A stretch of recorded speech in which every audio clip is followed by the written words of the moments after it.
സർവമംഗളമാംഗല്യേ ശിവേ സർവാർത്ഥസാധികേ ശരണ്യേ ത്രയംബകേ ഗൗരി നാരായണി നമോസ്തുതേ.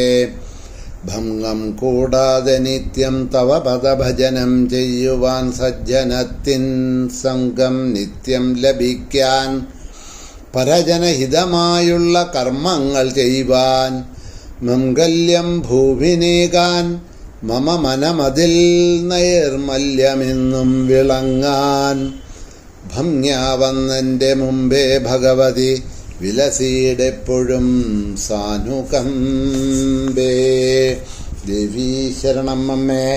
സുപ്രഭാതം, ശുഭദിനം. എല്ലാ ധന്യാത്മാക്കൾക്കും പുലർകാല വന്ദനം. ശ്രീമദ് ദേവി ഭാഗവത നിത്യപാരായണ പരമ്പരയുടെ ഇന്നത്തെ യജ്ഞവേദിയിലേക്ക് എല്ലാ സജ്ജനങ്ങൾക്കും സുസ്വാഗതം. ഷഷ്ഠസ്കന്ധം 11-ാമത്തെ അധ്യായങ്ങളാണ് നമ്മൾ അവലോകനം ചെയ്തുകൊണ്ടിരിക്കുന്നത്. യുഗധർമ്മങ്ങളെപ്പറ്റിയും അസദ്ധർമ്മങ്ങളെപ്പറ്റിയും ജനമേജയന് വ്യാസൻ പറയുന്ന ഭാഗങ്ങൾ, കലിയുഗത്തിൽ പ്രത്യേകിച്ച് ഓരോ യുഗങ്ങളിലും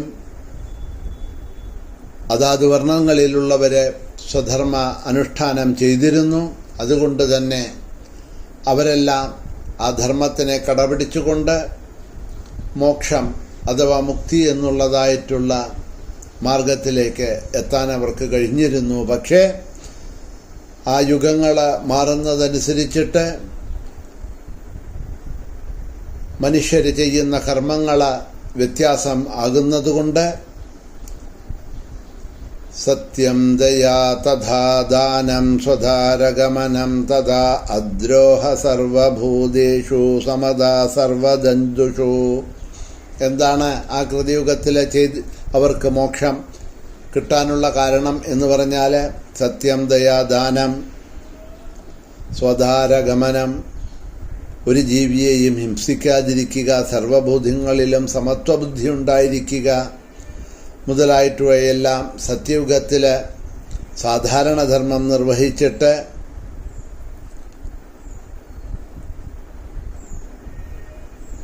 മോക്ഷപ്രാപ്തിയും അതേമാതിരി തന്നെ സ്വർഗപ്രാപ്തിയും അന്നുള്ള ജനങ്ങൾ നേടിക്കൊണ്ടിരുന്നു.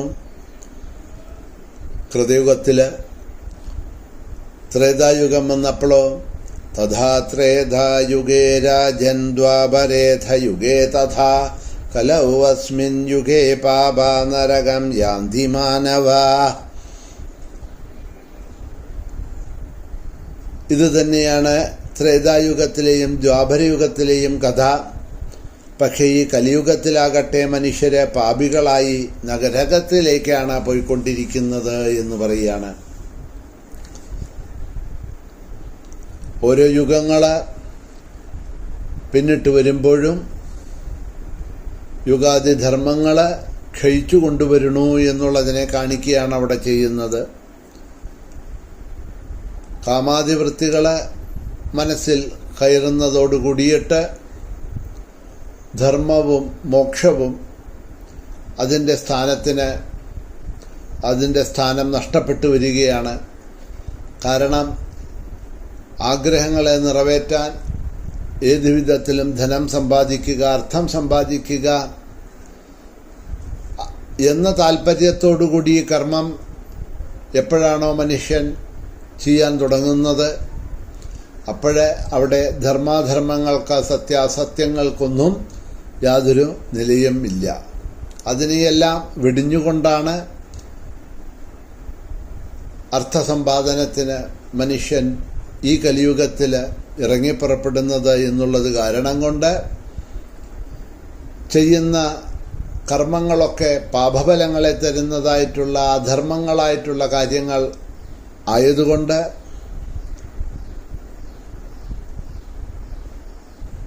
പാപങ്ങളെയാണ് അവരെല്ലാവരും സമ്പാദിച്ചു കൂട്ടുന്നത്. മോക്ഷമോ എന്തിനേറെ പറയണു, സുഖം പോലും, സ്വർഗത്തിലേക്ക് പോകാൻ പോലും മനുഷ്യന് കഴിയുന്നില്ല ഈ കലിയുഗത്തിൽ എന്നർത്ഥം.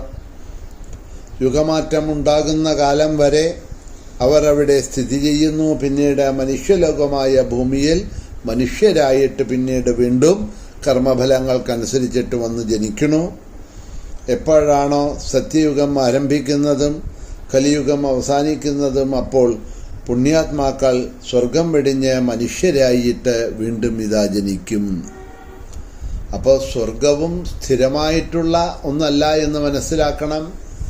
അത് മറ്റ് പുരാണങ്ങളിലും എടുത്തു പറയുന്നുണ്ട്. സ്വർഗം കിട്ടിയെന്ന് പറഞ്ഞാൽ പുണ്യകർമ്മങ്ങളിലൂടെ സ്വർഗം നേടിയാലും ആ പുണ്യകർമ്മങ്ങൾക്ക് ക്ഷയം വരുന്ന സമയത്ത് ആ സ്വർഗത്തിൽ നിന്നും ഭൂമിയിലേക്ക് ജനിക്കേണ്ടി വരും. അത് തന്നെയാണ് ഇവിടെ വ്യാസനും പറഞ്ഞത്.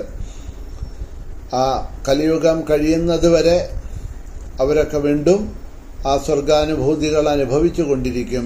പിന്നീട് വീണ്ടും യുഗം തുടങ്ങുന്ന സമയത്ത് മനുഷ്യരായിട്ട് ഭൂമിയിൽ വീണ്ടും അവർക്ക് വന്ന് ജനിക്കേണ്ടതായിട്ട് വരും. കാരണം മോക്ഷപ്രാപ്തി എന്നുള്ളത്, അതായത് വീണ്ടും ഒരു ജന്മമില്ല എന്നുള്ള മോക്ഷപ്രാപ്തി നേടണം എന്നുണ്ടെങ്കിൽ അത് സ്വർഗത്തിൽ നിന്ന് പോലും സാധ്യമല്ല. അത് ഭൂമിയിൽ നിന്ന് മാത്രമേ അത് സാധിക്കുകയുള്ളൂ. അതുകൊണ്ടാണ് മോക്ഷത്തിനെ ചതുർബല പുരുഷാർത്ഥത്തിൽ പരമപുരുഷാർത്ഥമായിട്ട് കാണുന്നത്. ആ പരമപുരുഷാർത്ഥമായിട്ടുള്ള മോക്ഷം ധർമാർത്ഥമായിട്ടുള്ള ആ നിത്യ അനുഷ്ഠാനങ്ങളിലൂടെ, സ്വധർമ്മ അനുഷ്ഠാനങ്ങളിലൂടെ ഈ ഭൂമിയിൽ എപ്പോഴാണോ ആചരിക്കുന്നത് ഒരുവൻ, അപ്പോഴാണ് ആ മോക്ഷത്തിന് പ്രാത്രീഭൂതനാവുന്നത്.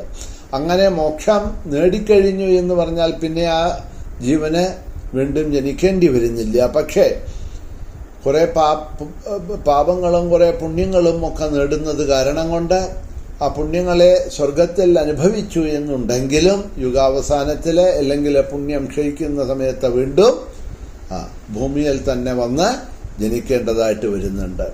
ബാങ്കിൽ പണമുള്ളതുവരെ നമ്മൾ ATM കാർഡിട്ടാൽ നമുക്ക് ATM മെഷീൻ്റെ അകത്ത് നിന്ന് പൈസ വന്നുകൊണ്ട് തന്നെ ഇരിക്കും.